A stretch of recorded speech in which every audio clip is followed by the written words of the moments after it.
Hello everyone! Welcome back to Garden Break Time with me, Rena. So, welcome to my garden. Flex ko lang tong laman ng mga shelves. Since maulan, ipiplex ko lang to. Share ko lang. This one. So ito, kakaripat ko lang yung aloe. Hindi ko sure kung Christmas aloe ba siya or something. Pero kasi nandun siya sa loob ng shelves dati. Kaya hindi siya masyadong nagre-red. Or kasi winter ngayon, hindi siya naaarawan. So ito yung mga old na arrangement na kailangan kong baguhin din. Bakit nandito to si Panda? Dito to. Here's your family, baby.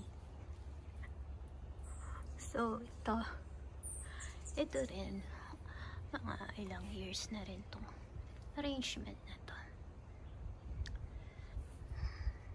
Ay, naku, malamig. Ito is string of watermelons. Yan, dito lang siya. Marami na ako na-propagate din ito. Pero ito, matagal na siya dito sa pot na to. Ito pala, si Cotyledon pendens. Pinawasan ko na rin siya kasi sobrang dami na niya. Maganda to, nagpa-flower siya ng orange. And last summer, ang dami niya talagang flower, ang ganda-ganda. Maraming may gusto sa kanya. Ayan. At nanghihingi. Nanghihingi sila dahil ang ganda pala daw ng flowers. So, magpo-propagate pa uli ako para may ipamimigay sa nanghihingi. Tapos, andito tayo sa mga only cactus ng mga collection ko. Sila lang. Tapos ito, medyo hindi ko alam kung nangyari sa kanya. Nasira eh. May kumagat. Hindi ko alam kung raccoon ba yun o daga.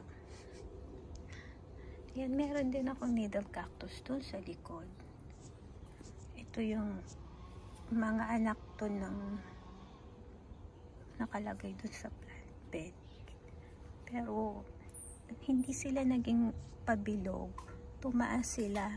Siguro naghahanap sila ng light. Kaya ganyan yung pagkakatubo nila. Hindi siya pabilog. Yan, ito. Mga aloe.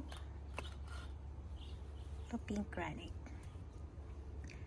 Aloe. Aloes ka ba? O Haworthia?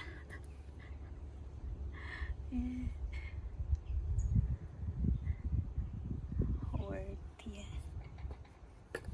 Hindi sila sobra na yata sa ulan o hindi na uulan.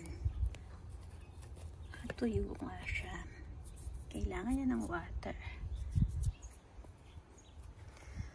Tapos dito, yan yung euphorbia.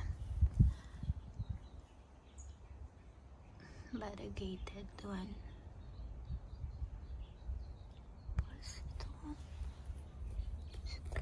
kulang sila sa dilig.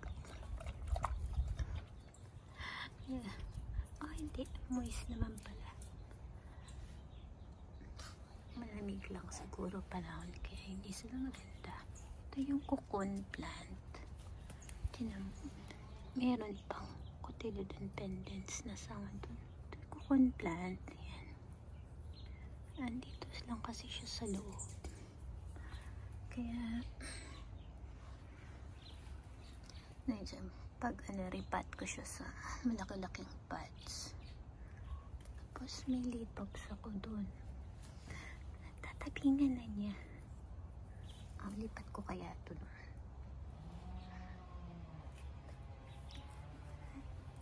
Ano ka mahirap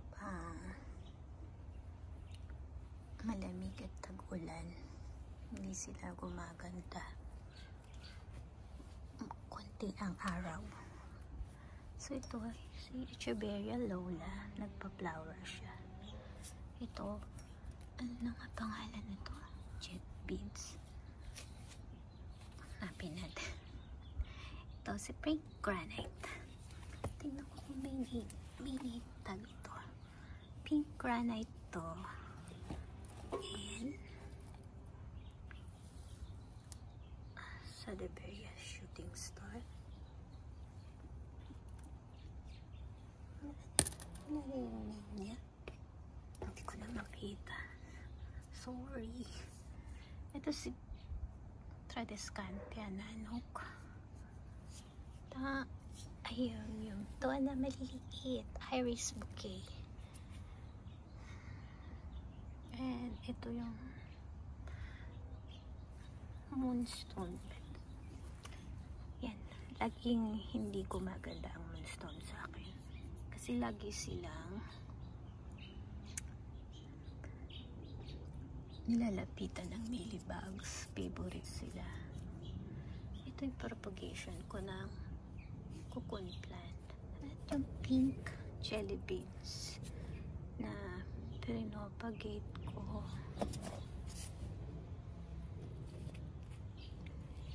Oh, may ugat na.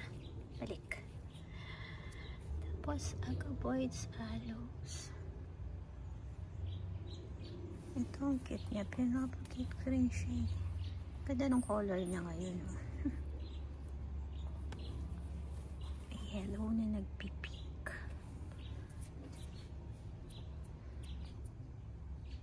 Okay, ito na lang.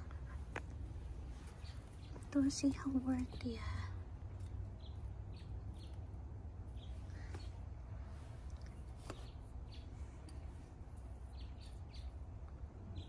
Nagpa-flower na siya.